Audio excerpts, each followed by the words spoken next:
o milagre que Maria não esperava. Maria segurava o laudo médico com as mãos trêmulas, as letras borradas pelas lágrimas.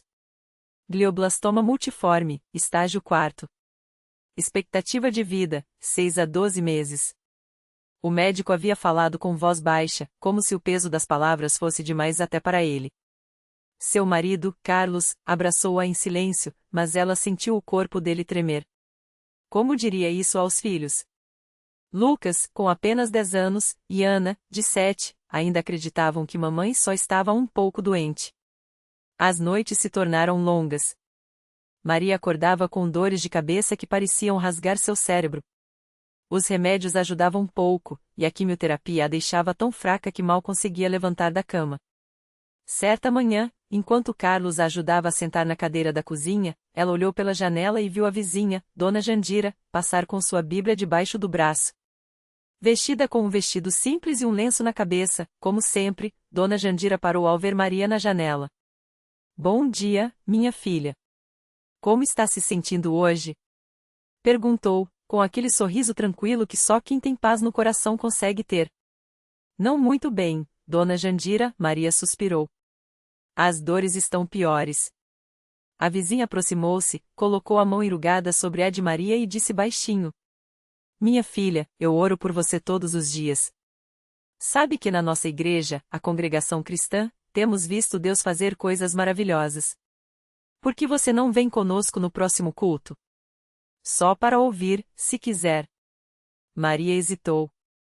Ela tinha sido criada em uma família católica, mas há anos não pisava em uma igreja. Carlos, embora não fosse religioso, não se opôs. Talvez, pensou Maria, não haja mais nada a perder. No domingo seguinte, Dona Jandira bateu à porta cedo. Maria vestiu um vestido modesto que encontrou no fundo do armário, nada chamativo, como via as irmãs da congregação usarem. Ao entrar na pequena sala de cultos, ficou surpresa com a simplicidade do lugar, cadeiras de madeira enfileiradas, paredes brancas sem adornos, e um grupo de pessoas vestidas com recato, algumas com lenços na cabeça, outras com ternos simples. Não havia instrumentos musicais, apenas vozes que, juntas, entoavam um hino suave e solene. Asterisco Jesus, meu Salvador, a ti me entrego agora. Em tuas mãos meu ser, minha dor e minha hora, asterisco. Maria sentiu algo estranho no peito. Não era emoção passageira, era como se aquelas palavras fossem escritas só para ela. Quando o ancião, um homem de cabelos brancos e voz firme, abriu a Bíblia para ler, ela prestou atenção como nunca havia feito antes. Vinde a mim, todos os que estáis cansados e oprimidos, e eu vos aliviarei. Leu ele, de Mateus 11h28. Deus não desampara os seus. Ele ouve o clamor dos que confiam nele. Maria baixou a cabeça. Será que Deus ouve mesmo? Ela não tinha certeza se ainda acreditava nisso. Nas semanas seguintes, Maria passou a ir aos cultos com Dona Jandira. Não falava muito, apenas ouvia. Mas algo dentro dela começava a mudar. Uma noite, depois de um culto onde muitos irmãos deram testemunhos de cura, ela se aproximou do ancião. Eu gostaria que orassem por mim, disse, com a voz embargada. O ancião olhou para ela com bondade. Claro, minha irmã. Deus conhece seu coração. Vamos orar agora mesmo. Ela ajoelhou-se no pequeno altar, cercada por irmãs que colocaram as mãos em seus ombros. O ancião orou com uma fé que Maria nunca havia visto. Senhor, tu és o médico dos médicos. Tocai em nossa irmã Maria, removei este mal do seu corpo, não por nossos merecimentos, mas pela tua misericórdia. Em nome de Jesus, amém. Maria sentiu uma paz tão grande que, por um instante, esqueceu da dor. Os dias passaram, e algo inesperado aconteceu. As dores de cabeça, que antes a acordavam gritando à noite, começaram a diminuir. Maria voltou ao médico para mais um exame de rotina, mas desta vez, o rosto do doutor era diferente. Maria, ele olhou para as imagens na tela, confuso. O tumor regrediu. Não só parou de crescer, como diminuiu consideravelmente. Isso não é comum em glioblastomas. Ela não disse nada ao médico sobre as orações. Mas em seu coração, sabia. No domingo seguinte, Maria estava de pé diante da congregação, dando seu testemunho. Vestida com um vestido simples e um lenço na cabeça, presente de Dona Jandira, ela falou com voz firme, embora as lágrimas escorressem. Irmãos, eu vim aqui sem fé, só com dor. Mas Deus, em sua bondade, me mostrou que Ele não havia me esquecido. Os médicos não tinham explicação, mas eu sei, foi Jesus quem me curou. A sala encheu-se de amens e glórias a Deus. O ancião sorriu e disse: Isso é o poder da oração, irmãos. Quando confiamos no Senhor, Ele age além do que pedimos ou pensamos. No batismo nas águas, algumas semanas depois, Maria mergulhou na água com lágrimas de gratidão. Quando emergiu, sentiu que não era só a doença que havia sido lavada, era toda a dúvida, todo o medo.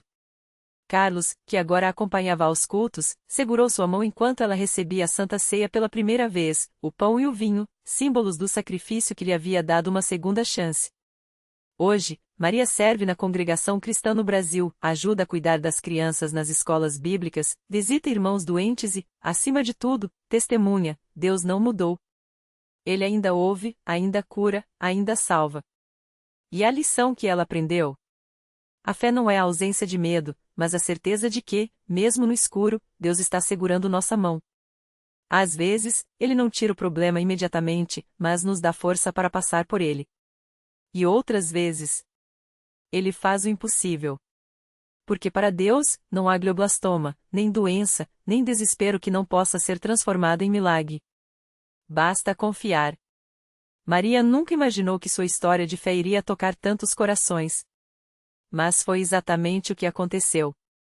Um domingo, depois do culto, uma jovem chamada Ana se aproximou dela com os olhos cheios de lágrimas. Irmã Maria, eu ouvi seu testemunho e, eu também estou lutando contra um diagnóstico, confessou, mostrando um exame que confirmava um câncer de mama em estágio avançado. Os médicos disseram que não há mais o que fazer. Mas eu não quero desistir. Maria abraçou Ana com força, sentindo o peso daquela dor como se fosse sua. Minhas filhas, se Deus fez por mim, Ele pode fazer por você também. Vamos orar juntas? Ela levou Ana até o altar, onde pastores e irmãos se uniram em clamor. Não foi uma oração bonita ou cheia de palavras difíceis, foi um grito de fé, um pedido desesperado de um Deus que já tinha provado que ouve. Nas semanas seguintes, Maria não deixou Ana sozinha. Levava-a aos cultos, visitava-a em casa, e até a acompanhou nas consultas médicas. Os médicos, incrédulos, não entendiam como os tumores de Ana estavam diminuindo sem tratamento. Isso não faz sentido, disse o oncologista, coçando a cabeça. Mas os exames não mentem. Até que, 3 meses depois, um novo laudo saiu, remissão completa. Sem sinais de doença. Ana chorou no colo de Maria, e as duas agradeceram a Deus juntas. Você viu? Ele não esquece de ninguém, disse Maria, enxugando as lágrimas da amiga. E foi assim que Ana também se tornou uma serva de Deus, ajudando outras mulheres que chegavam à igreja com o coração partido. Mas a história não parou por aí. Um dia, o próprio médico de Maria, aquele que havia dado o diagnóstico de glioblastoma anos antes, apareceu na igreja. Ele entrou tímido, olhando ao redor como quem não acreditava no que via. Eu preciso falar com a senhora Maria, disse a um obreiro. Quando a encontrou, não conseguiu esconder a emoção. Eu não acredito em milagres, ou pelo menos não acreditava. Mas depois do caso da senhora, e agora da Ana, eu não tenho mais como negar. Tem algo aqui que eu não entendo, mas quero entender. Maria sorriu e convidou-o para sentar. Doutor, não é questão de entender. É questão de crer. Deus não pede que a gente explique Ele. Ele só pede que a gente confie. O médico, comovido, aceitou o convite para participar de um culto. E naquela noite, quando viu pessoas sendo curadas, famílias sendo restauradas e vidas sendo transformadas, ele não resistiu, joelhos no chão, chorou e entregou sua vida a Jesus. Hoje, aquele que um dia disse que Maria tinha apenas alguns meses de vida é um dos maiores defensores da fé na sua cidade. Ele até leva pacientes terminais para a igreja, não como médico, mas como um irmão na fé. Eu vi coisas que a medicina não pode explicar, diz ele agora. Mas a Bíblia explica, para Deus, nada é impossível. E Maria? Continua firme, servindo, orando e testemunhando. Às vezes, quando olha para trás, mal acredita em tudo que Deus fez. Uma mulher que deveria estar morta, uma família que deveria estar destruída, um médico que deveria estar cético, tudo transformado pelo poder de um Deus que não desiste de ninguém. Se ele fez isso por mim, por Ana, pelo doutor, imagine o que ele pode fazer por você, diz ela a quem quer que precise de esperança. Porque no final, a maior lição não é só que Deus cura, mas que Ele está sempre trabalhando, mesmo quando não vemos. E quando menos esperamos, Ele surge não como um mágico com varinha, mas como um pai que sabe exatamente o que seus filhos precisam. E assim, a história de Maria se multiplica. Em cada vida tocada, em cada milagre contado, a prova de que, onde há fé, não há limite para o que Deus pode fazer. Basta acreditar. No mesmo domingo em que Maria deu seu testemunho na Universal, uma mulher chamada Rosa sentada nos últimos bancos da igreja não conseguia conter as lágrimas. Ela apertava contra o peito um exame médico amassado, com um diagnóstico que os médicos haviam chamado de a sentença, um câncer em estágio avançado, sem chances de cura.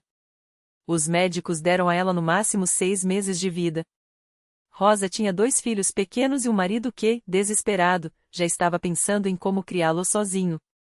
Quando ouviu Maria falando sobre a dor que parecia sem saída, sobre os médicos que não tinham mais respostas, Rosa sentiu algo estremecer dentro dela. Não era só esperança, era uma certeza estranha, como se alguém estivesse sussurrando em seu coração: isso também é para você. No final do culto, ela se levantou trêmula e foi até a frente. O pastor orou por ela com uma fé tão contundente que Rosa sentiu o chão tremer debaixo dos seus pés. Não foi um terremoto, não foi barulho, foi algo dentro dela, como se uma corrente de água viva percorresse seu corpo doente. Quando abriu os olhos, as lágrimas haviam secado. E uma paz que ela não sentia há meses, encheu seu peito. Na segunda-feira, Rosa voltou ao hospital para começar a quimioterapia, como marcado. Mas o médico, ao analisar seus exames de sangue, franziu a testa. Mandou repetir. Repetiram. Ele chamou outros especialistas. Os tumores haviam diminuído. Não era erro do laboratório, não era milagre da medicina, era algo que nem eles conseguiram explicar. Em uma semana, o que era inoperável começou a regredir. Em um mês, os exames não mostravam mais vestígios da doença. O médico, um homem sério que nunca falava de fé, olhou para Rosa e perguntou, baixo: o que você fez? Ela apenas sorriu e respondeu: fui à igreja. Enquanto isso, o Dr. Carlos, aquele mesmo que havia atendido Maria e Ana, começou a notar algo estranho em seu consultório. Pacientes que ele havia desenganado voltavam com relatórios de melhora inexplicável. Um homem com cirrose hepática teve seu fígado restaurado. Uma criança com leucemia, dada como sem esperança, apareceu correndo pelo corredor do hospital, saudável. Todos tinham uma coisa em comum: haviam ido à Universal. Carlos, que sempre fora cético, começou a se questionar. Como médico, ele tinha sido treinado para confiar apenas no que via, no que podia medir. Mas aquilo desafiava toda a lógica. Até que um dia, depois de mais um caso impossível, ele fechou a pasta do paciente, tirou os óculos e murmurou: ou eu estou ficando louco, ou Deus está aqui. Naquela noite, pela primeira vez na vida, ele entrou em uma igreja. Não foi fácil. Sentou-se no fundo, de braços cruzados, observando tudo com desconfiança. Mas quando o pastor falou sobre como Deus não desiste de ninguém, nem dos doentes, nem dos incrédulos, algo em Carlos se quebrou. Ele se lembrou de Maria, de como ela havia saído daquela maca, de como Ana havia acordado do coma. E, pela primeira vez, permitiu-se pensar: e se for verdade? Quando o apelo foi feito, ele não se moveu. Mas no culto seguinte, voltou. E dessa vez, quando convidaram quem queria receber Jesus, Carlos se levantou. Não chorou, não gritou, mas quando o pastor impôs as mãos sobre sua cabeça, ele sentiu algo que nunca havia sentido em todos os seus anos de medicina: paz. Anos depois, Carlos não é mais apenas um médico. Ele é um homem que ora pelos seus pacientes antes das cirurgias. Que leva pessoas à igreja quando a medicina não tem mais respostas. Que testifica, com a mesma precisão com que antes duvidava: eu vi Deus agir. E se ele fez por eles, pode fazer por você também. E assim, a corrente não para. Cada vida transformada vira uma semente. cada milagre vira um convite. Porque Deus não escolhe os qualificados, Ele qualifica os escolhidos. E na Universal, todos os dias, alguém descobre que não está sozinho. Que não há caso perdido. Que basta um passo de fé para que o impossível se torne real. Porque milagre não é exceção, é a assinatura de Deus. E Ele está escrevendo a sua história, uma vida de cada vez. Na mesma semana em que Carlos compartilhou seu testemunho pela primeira vez no púlpito da Universal, uma mulher chamada Marisa entrou pela primeira vez na igreja. Ela não era de virar a cara para Deus, mas a dor tinha lhe tirado até a força de duvidar. Seu filho, Lucas, de apenas 7 anos, estava internado há 3 meses com uma doença rara que os médicos chamavam de degenerativa e sem cura. As células do cérebro do menino estavam morrendo, e com elas, suas chances de sorrir, de andar, de viver. Marisa já tinha ouvido falar da Universal. Uma vizinha, Dona Cida, insistia: lá tem gente que ora e Deus responde. Mas ela sempre respondia com um riso amargo: se Deus existisse, meu filho não estaria assim. Até que, numa madrugada, depois de mais uma crise de Lucas, ela se viu sozinha no corredor do hospital, com as mãos trêmulas e um desespero que doía mais que qualquer diagnóstico. Foi então que lembrou das palavras de Carlos no vídeo que tinha visto no celular: Eu vi Deus agir. No domingo seguinte, ela entrou na igreja com o coração apertado, mas com uma faísca de esperança que não sentia há meses. Não sabia orar direito, não conhecia a Bíblia, mas quando o pastor chamou os que precisavam de um milagre para irem à frente, Marisa se levantou como se algo a puxasse. Não chorou. Não gritou. Só sussurrou, com a voz quebrada: Senhor, se o Senhor existe, salva o meu filho. Eu não tenho mais ninguém. Naquela noite, enquanto dormia no quarto do hospital, ao lado da cama de Lucas, Marisa sonhou com uma luz branca envolvendo o menino. Acordou assustada, mas quando olhou para o monitor, os sinais vitais de Lucas estavam estáveis, algo que não acontecia há semanas. Os médicos, surpresos, pediram novos exames. E então veio a notícia que ninguém esperava: as células do cérebro de Lucas haviam parado de se degenerar. Não só isso, havia sinais de regeneração em áreas antes danificadas. Os médicos não tinham explicação. Marisa sabia a resposta. Uma semana depois, ela voltou à Universal, dessa vez com Lucas no colo. O menino, que antes mal conseguia abrir os olhos, sorriu para a multidão que aplaudia. E quando o pastor perguntou: quem pode dar glória a Deus por este milagre, Marisa, com lágrimas nos olhos, levantou a mão do filho, que, pela primeira vez em meses, moveu os dedinhos como se estivesse acenando para o céu. Agora, toda terça-feira, Marisa está na igreja. Não como uma mãe desesperada, mas como uma mulher que descobriu que a fé não é a última opção, é a primeira. Ela conta para quem quiser ouvir: eu entrei na Universal procurando um milagre. Saí de lá descobrindo que o milagre já estava em mim, a fé. Porque Deus não muda as coisas só para nos dar o que queremos. Ele muda nós para nos dar o que Ele tem de melhor. E assim, a corrente continua. Carlos, que já foi cético, agora ora com Marisa antes das consultas de Lucas. Dona Cida, a vizinha que insistiu, hoje leva outras mães do bairro para a igreja. E Lucas? Ele corre pelos corredores da Universal, brincando com outras crianças que, como ele, foram resgatadas do impossível. Porque na Universal, ninguém é só mais um na multidão. Cada um tem um nome, uma história, um milagre esperando para acontecer. E Deus, que não se impressiona com diagnósticos nem estatísticas, continua escrevendo suas histórias de vitória, uma vida de cada vez. E foi assim que a vida da família de Lucas virou um testemunho vivo do poder de Deus. O menino que os médicos disseram que nunca andaria hoje não só corre, como dança nos cultos infantis, pulando de alegria enquanto canta os louvores. Suas perninhas, antes frágeis e sem força, agora carregam não só o seu corpo, mas também a fé de muitas pessoas que o veem e acreditam: se Deus fez por Lucas, pode fazer por mim também. Marisa, que antes chorava escondido no banheiro do hospital, hoje é uma das primeiras a chegar na igreja. Ela não perde um culto de terça-feira, o dia da corrente da fé, onde ela e Carlos se ajoelham juntos, agradecendo por cada passo do filho. Antes, eu pedi a Deus que curasse Lucas. Hoje, eu lhe agradeço por ter me curado primeiro, ela diz, com os olhos brilhando. Porque foi no desespero que ela encontrou a paz, e na dor, a certeza de que não estava sozinha. Carlos, o marido que quase desistiu de tudo, hoje é um dos obreiros mais dedicados. Ele ajuda a receber as pessoas na porta da igreja, sempre com um sorriso e uma palavra de encorajamento. Eu era um homem quebrado, mas Deus me reconstruiu.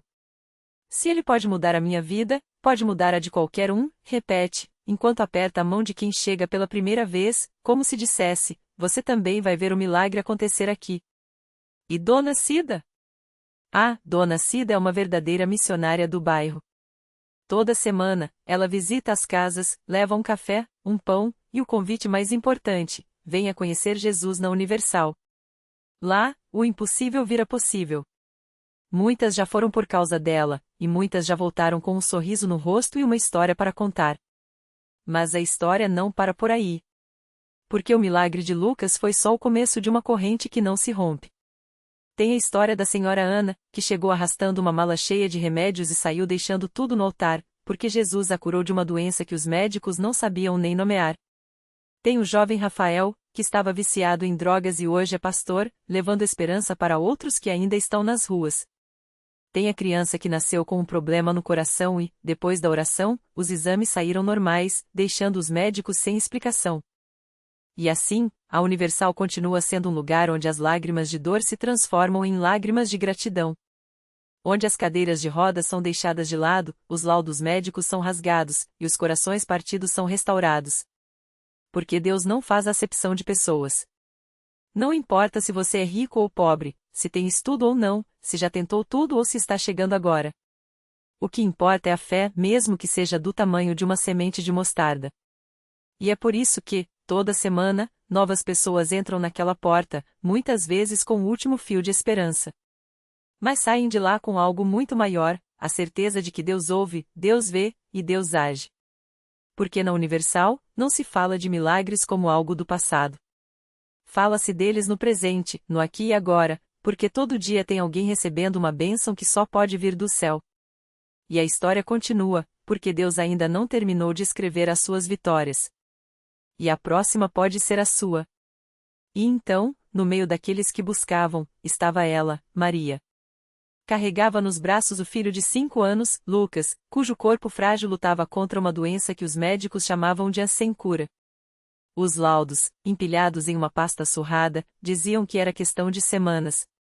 Mas Maria não aceitou. Não daquele jeito. Não sem lutar. E se a medicina não tinha respostas, ela saberia onde encontrá-las, aos pés de aquele que ressuscitou Lázaro, que abriu os olhos do cego, que transformou água em vinho.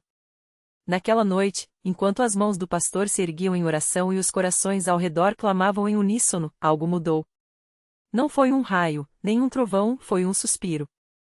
Um arrepio que percorreu a coluna de Lucas, seguido de um movimento quase imperceptível, seus dedos, antes inertes, se fecharam em torno dos da mãe. Depois, um gemido.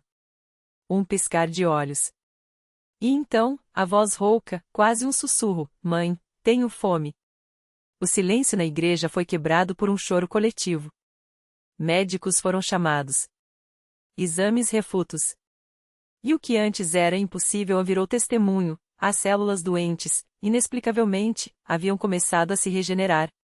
Os laudos foram rasgados não pela mão de Maria, mas pela mão de Deus, que reescreveu a história daquele menino com tinta de graça. Mas o milagre não parou ali. Porque Lucas não foi apenas curado, ele se tornou um farol. Anos depois, já adolescente, ele voltaria àquele mesmo lugar, não mais como paciente, mas como servo. Para contar a outros que, assim como ele, chegavam com o último fio de esperança: se Deus fez por mim, Ele fará por você. Reflexão final. A vida nos ensina que, às vezes, o impossível é apenas uma palavra que Deus não conhece. Maria poderia ter desistido. Poderia ter aceitado o veredicto humano como definitivo. Mas ela escolheu acreditar que, onde a lógica termina, a fé começa. E foi nessa brecha entre o não dá mais e o tente mais uma vez em que o milagre encontrou espaço para nascer. Lição de vida. Deus não precisa de condições perfeitas para agir, Ele precisa de corações dispostos a confiar. Se você está lendo isso hoje com uma dor, uma falta, ou um sonho que parece morto, saiba, a história da sua vitória ainda está sendo escrita.